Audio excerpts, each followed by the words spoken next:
Hello students. In the last class we have been discussing about orientation and reactivity of monosubstituted benzene derivatives, right? Let's have a quick review of the content that has been discussed in the last class, right? If you revise back, benzene upon electrophilic substitution, one of the 6 hydrogens will be replaced by the electrophile to give you an electrophile substituted derivative, and during this process a proton will be eliminated out, right? So this is a general electrophilic substitution reaction. Let's suppose that we take the case of a monosubstituted benzene. What is a monosubstituted benzene? Benzene which is substituted by any functional group is said to be monosubstituted benzene. Here we represented it as G, and when it is subjected to further, when I already substituted monosubstituted benzene ring, it further subjected to electrophilic substitution reaction. How and where is the site of the electrophilic attack? So this is discussed as a part of orientation and reactivity of monosubstituted benzene derivatives. So as a part of that we understood that the further electrophilic attack can occur either at the ortho positions or at the meta positions or at the para position, or else it could be susceptible at all the 3 positions to give a mixture of ortho disubstituted product, meta disubstituted product and para disubstituted product, right? Now when the attack can occur at all the 3 possible sites, we expect that all the 3 derivatives, 3 isomers should be formed in equal proportion. But practically when we have applied this particular electrophilic substitution on monosubstituted benzenes, the yields were found to be very different. Let's take a practical example for it. When we have taken nitrobenzene and when we have subjected it to nitration by making use of concentrated nitric acid and concentrated sulfuric acid at a temperature of 55 to 60 degrees centigrade, we had, as expected, we got orthodinitrobenzene, metadinitrobenzene and paradinitrobenzene. When we compare the yields of it, orthodinitrobenzene is obtained at a yield of 6%, and meta is obtained at a yield of 93%, and para is obtained at a yield of 1%. That is, it is clearly evident that meta substitution will be the major product of this particular nitration of nitrobenzene. Let's take one more example. When we take toluene, that is methyl benzene, and when we subject it to nitration with the same experimental condition by making use of nitric acid, concentrated sulfuric acid at a temperature of 55 to 60 degrees centigrade, then it is observed that as expected we got orthonitrotoluene, metanitrotoluene.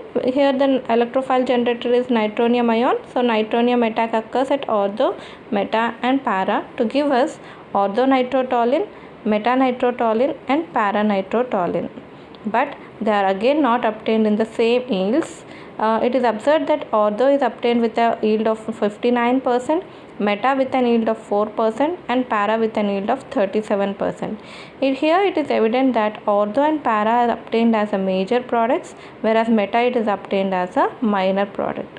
So here from this point it is clearly evident that the type of product formed and the reactivity of a monosubstituted benzene is governed by the nature of the substituent present.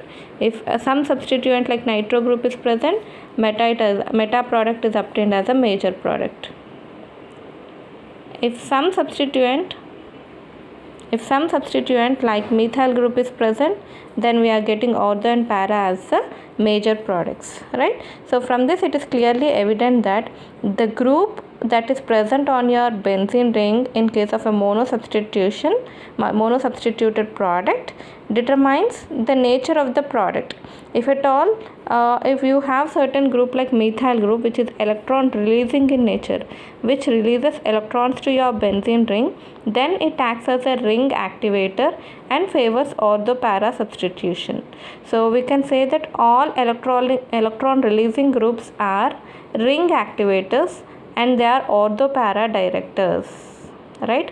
And any group like nitro group which is an electron withdrawing group, if at all it is present on your benzene ring, it withdraws electrons from the benzene ring.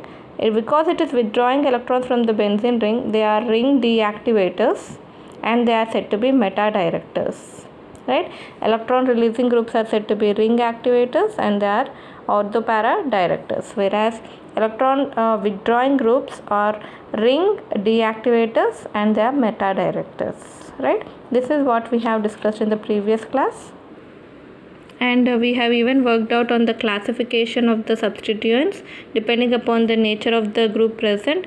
They are classified into ring activators or ortho-para directors, and ring deactivators or meta-directors. Right? Ring activators, that is ortho-para directors, are in turn classified into strong activating groups, mild activating groups, that is moderate activating groups, and weak activating groups. And as I already told you, these are the examples of strong activating groups and mild activating groups examples, and alkyl groups and ethyl groups and phenyl group will be the example of weak activating group. And deactivators are meta-directors which are in turn classified into mild deactivating and strong deactivating.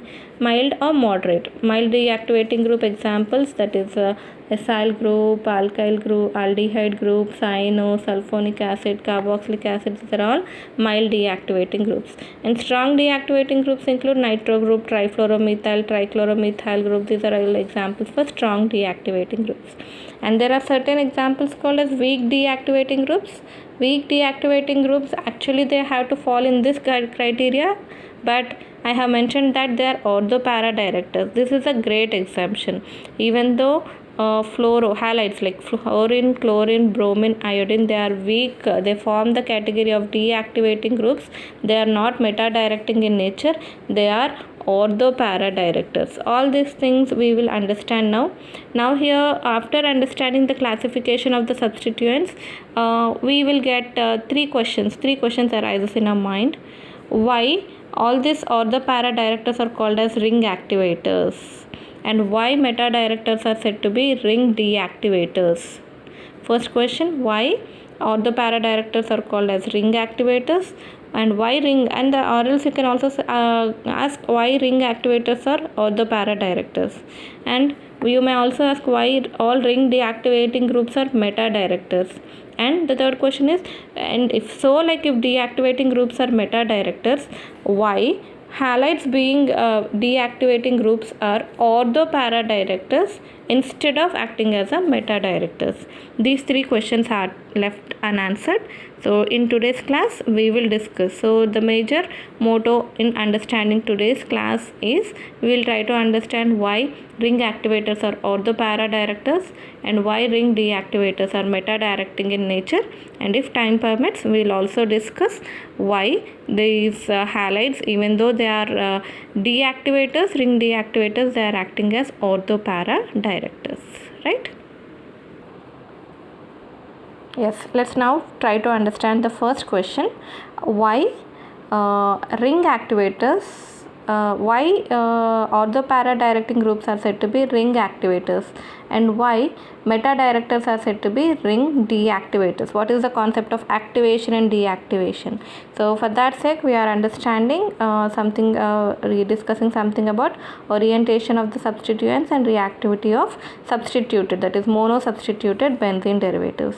Before I explain you why electron releasing groups, that is ortho-para directors, are called as ring activators, and why electron withdrawing groups are called as ring deactivators, let's try to recollect the steps involved in the electrophilic substitution reaction of benzene. Hope you remember that the reaction starts with the generation of the electrophile, and after that the electrophile attacks onto your benzene ring to give you a positively charged rhenium ion, which is highly unstable. Why it is unstable? Because benzene has lost its aromaticity by the loss of double bond and a positive charge is imparted in it. And any system is stable if it regains its 3 double bonds, like if it regains its resonance energy and by lowering its lowest possible, that is by attaining its lowest possible energy. So to attain stability, the next option left out with it is resonance stabilization, where by the delocalization of the positive charge throughout the benzene ring, it tries to regain its resonance energy. But in this process, the positive charge will be distributed throughout the benzene ring to give you a resonance stabilized uranium ion. But because of this process, it cannot regain the aromaticity. The only option left out with it is loss of proton, and the electrophile will be substituted on your benzene derivative. Because all these things we have discussed in detail in our previous class, so just I have given you a quick review. So here the important point here is the resonance stabilized uranium ion, the stability of this particular uranium ion. Let's whatever I have discussed is all the case of unsubstituted benzene. Let's suppose that you have certain substitution on your benzene ring. That substituent could be either electron releasing in nature, or it could be electron withdrawing in nature, right? Electron releasing means the one which releases to your electrons to your benzene ring. Electron withdrawing means the one which takes away the electrons from your benzene ring. Let's suppose that if you have an electron releasing group like methoxy, methyl, in the last lecture in the classification we have seen like acetamido, amino, OH. Let's suppose that we have any electron releasing group. The moment the positively charged uranium has been formed, it releases its electrons and try to neutralize the positive charge on it, and it activates when positive charge, see if positive charge is there in your benzene ring, it cannot further accommodate the positive charge of a new electrophile, right? If this positive charge is neutralized, then only the electrophile could be easily accommodated. So what does an electron releasing group doing? An electron releasing group is neutralizing the positive charge of the uranium ion, and it is favoring, it is activating the benzene ring to undergo electrophilic substitution. Hence all electron releasing groups are said to be ring activators. Why they are called as ring activators? Because they are activating the benzene ring to further undergo electrophilic substitution. So that's why they are said to be ring activators. I repeat once again. When an electron releasing group is present on your benzene ring, and when you further subject it to electrophilic substitution reaction, whatever the uranium ion that will be formed, whatever if monosubstituted benzene is subjected to electrophilic substitution reaction, again it follows the 4 steps. When it is again following the 4 steps, again it carries an resonance, it forms an resonance stabilized uranium ion. So I am discussing about the stability of that particular uranium ion. So if this particular positive charge of the uranium ion, the moment it has been imparted with the positive charge, the electron releasing group will try to neutralize the positive charge on it, by which the positive charge of the new electrophile could be very easily accommodated. That is, it is activating your benzene ring to further undergo electrophilic substitution. So these substituents are said to be ring activators. Let's suppose like an electron withdrawing group is present. When an electron withdrawing, what does an electron withdrawing group do? It withdraws the electrons from the benzene ring. So whenever the moment the positively charged uranium ion is formed, already it is imparted with the positive charge. And along with that, if the electron withdrawing group is withdrawing electrons from the benzene ring, the positive charge on it will be further intensified. Already your benzene is carrying a positive charge, and if an electron withdrawing group by means of its inductive effect or resonance effect, if tries to withdraw the electrons, the moment it withdraws the electrons, the positive charge on your benzene ring will be further intensified, and the new positive charge of the electrophile could be accommodated on your benzene ring with great difficulty. That is, further electrophilic substitution occurs difficult, and because your group, electron withdrawing group, is deactivating the benzene ring to further undergo electrophilic substitution, so all electron withdrawing groups are said to be ring deactivators.